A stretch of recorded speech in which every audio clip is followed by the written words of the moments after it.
ግብሪ ሐዋርያት ምዕራፍ 9 ሳውል ግና ነቶም ደቀ መዛሙርቱ ጎይታ ክቐትሎም ኢሉ እናተሓነየ ናብቲ ሊቀ ካህናት ከደም ዝኾነ ይኹን ነቶም መንገዲ ጎይታ ዝስዕቡ ሰብኡትን ኣንስትን እንተረኸበ ድማ ኣሲሩ ናብ ኢየሩሳሌም ከምጽኦም ዘኽእሎ ናብተን ኣብ ደማስቆ ዘለዋ ኣብያተ ጸሎት ኣይሁድ ዝበጽሕ ናይ ፍቓድ መልእኽቲ ካብ ሊቃነ ካህናት ለመነ።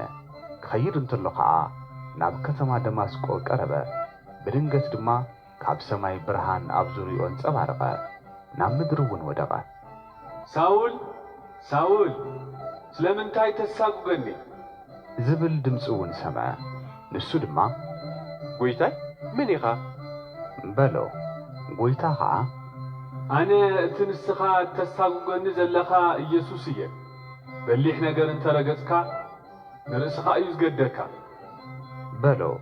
ንሱ ኸዓ ፈሪሑ እናንቀጥቀጠ ጎይታይ እንታይ ክገብር ትደሊ ኣለኻ በሎ።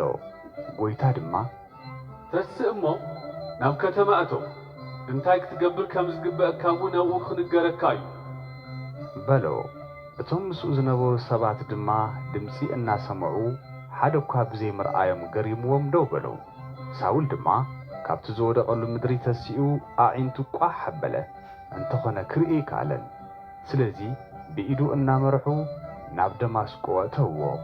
እንተይረኣየን እንተይበልዐን እንተይሰተየን ድማ 3 መዓልቲ ገበረ።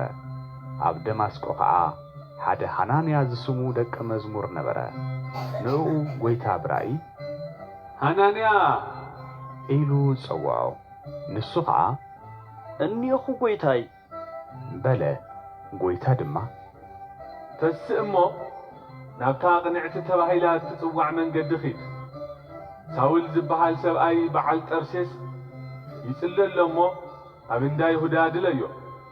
ብራእይ ሓናንያ ዝበሃል ሰብ ናብኡ ኣትዩ ኢዱ ኣብ ልዕሊኡ እንተንምረሉ ኣዒንቱ ከም ዝሪኣ ብራእይ ተገሊጹሎ ኣሎ በሎ። ሓናንያ ኸዓ ጎይታይ ብዛዕባ እዚ ሰብኣይ እዚ ኣብ ኢየሩሳሌም ንኣመንቲ ክንደይ ክፉእ ከም ዝገበሮም ካብ ብዙሓት ሰሚዐ ኣለኹ። ናብዚ ድማ ነቶም ስምካ ዝጽውዑ ኩሎም ከኣስር ካብ ሊቃነ ካህናት ስልጣን ተውሂብዎ ኣሎ ኢሉ መለሰ። ጎይታ ግና ሂድ ደኣ እዚ ሰብኣይ እዚ ኣብ ቅድሚ ኣሕዛብን ነገሥታትን ህዝቢ እስራኤልን ስመይ ክጸውር ዘለዎ ናተይ ሕሩይ ኣቕሓ እዩ። ምእንቲ ስመይ እውን ብዙሕ መከራ ክቕበል ከም ዝግብኦ ኸርእዮ እየ በሎ። ሓናንያ ኸዓ ከይዱ ናብ ገዛ ኣጥወም፣ ኢዱ ኣብ ልዕሊኡ ኣንቢሩ ድማ ሳውል ሓወይ እቲ ክትመጽእ እንተለኻ ኣብ መንገዲ ዝተርአየካ ጎይታ ኢየሱስ ክትርእን መንፈስ ቅዱስ ክመልአካን ናባኻ ልኢኹኒ በሎ። ሽዑ ንሽዑ ኸዓ ካብ ዒንቱ ከም ቅርፍቲ ዝበለ ረጊፉ ወደቐ እሞ ረአየ። ተሲኡ እውን ተጠመቐ። ምግቢ ምስ በልዐ ድማ በርትዐ። ሳውል ከዓ ምስቶም ኣብ ደማስቆ ዝነበሩ ደቀ መዛሙርት ንቑሩብ መዓልቲ ተቐመጠ። ሽዑ ድማ ኣብ ቤተ ጸሎት ኣይሁድ ኢየሱስ ወዲ እግዚኣብሔር እዩ እናበለ ሰበኸ። እቶም ዝሰምዕዎ ኩሎም ድማ እዚ ዳ እቲ ነቶም ኣብ ኢየሩሳሌም ስም ኢየሱስ ዝጽውዑ ኩሎም ዘሳጎግ ዝነበረ ዶ ይኾነ?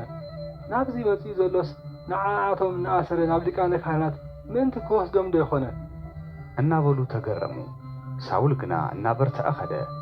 ነቶም ኣብ ደማስቆ ዝቕመጡ ዝነበሩ ኣይሁድ ከዓ ኢየሱስ ብሓቂ እቲ ክርስቶስ ከም ዝኾነ እናረድአ ይረትዖም ነበረ።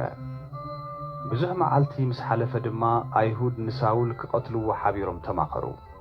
ንሱ ግና ክቐትልዎ ከም ዝተማኸሩ ፈለጠ። ንሳቶም ድማ ምእንቲ ክቐትልዎ ነቲ ኣፍ ደገታት እታ ከተማ ለይትን መዓልትን ይሕልዎ ነበሩ። እንተኾነ እቶም ደቀ መዛሙርት ብለይቲ ወሲዶም ኣብ ቅርጫት ገይሮም ብቕጽሪ ኣውረድዎ። ሳውል ኣብ ኢየሩሳሌም ምስ በጽሐ ናብቶም ደቀ መዛሙርት ክሕወስ ፈተነ።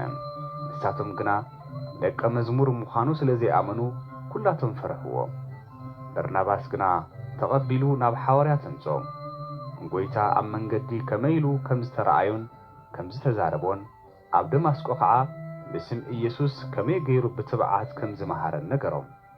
ኣብ ኢየሩሳሌም ከዓ ተቢዑ ብስም ጎይታ እናተዛረበ መስኣቶም ይኣቱን ይወፅን ነበረ። ምስቶም ካብ ግሪክ ዝመጹ ኣይሁድ ድማ ይዛረብን ይከራኸርን ነበረ። ንሳቶም ግና ክቐትልዎ ደለዩ። እቶም ኣሕዋት ምስ ፈለጡ ድማ ናብ ቂሳርያ ኣውረድዎ፣ ናብ ጠርሴስ እውን ሰደድዎ። ስለዚ ከዓ እታ ኣብ ኩላ ይሁዳን ገሊላን ሰማርያን ዝነበረት ቤተ ክርስቲያን ሰላም ረኺባ ተሓንጸት። ብፍርሃት እግዚአብሔር እናተመላለሰት ብመንፈስ ቅዱስ እናተጸናነዐት ትበዝሕ ነበረት። ጴጥሮስ ኣብ ኩሉ ክዘውር እንተሎ ናብቶም ኣብ ልዳ ዝነበሩ ኣመንቲ ወረደ። ኣብኡ ድማ ን8 ዓመት ዝኣክል ኣብ ዓራት ደቂሱ ዝነብር ሓደ ኤንያ ዝስሙ መጻጉዕ ረኸበ። ጴጥሮስ ድማ ኤንያ ኢየሱስ ክርስቶስ ኣሕዊካ ኣሎ፣ ተስእ ዓራት ካንጽፍ በሎ። ሽዑ ንሽዑ ተስአ። ኣብ ልዳን ኣብ ሳሮንን ዝነብሩ ኩሎም ከዓ ንኡ ሪኦም ናብ ጐይታ ተመልሱ። ኣብ ከተማ ኢዮጴ ድማ ጣቢታ እትበሃል ኣማኒት ነበረት። ትርጉሙ ድማ ድኩላ ማለት እዩ።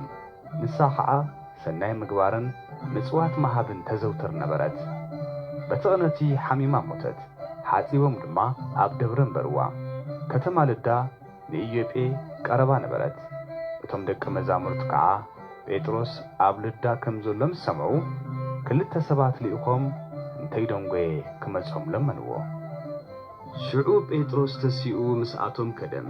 ኣብኡ ምስ በጽሐ ድማ ናብ ደብሪ ኣደየዎም። ኩለን እተን መበለታት ከዓ ኣብ ጥቕኡ ደው ኢለን እናበኸያ እቲ ጣቢታ ብህይወት ምስኣተን እንተላ ብኢዳ ዝኣለመቶ ቀማውሽን ክዳውንትን ኣርአያኦ።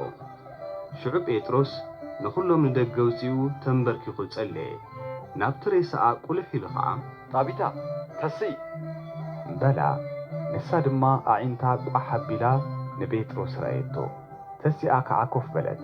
ንሱ ከዓ ብኢዱ ሒዙ ኣተስኣም። እቶም ኣመንትን ነተን መበለታትን ጸዊዑ ድማ ብጥዒታ ሃቦም። እዚ ኣብ ኩሉ ኢዮጴ ተፈለጠ። ብዙሓት ከዓ ብጐይታ ኣመኑ። ጴጥሮስ ድማ ኣብ ኢዮጴ ምስ ሓደ ቆርበት ዘልፍዕ ስምዖን ዝስሙ ንብዙሕ መዓልትታት ተቐመጠ።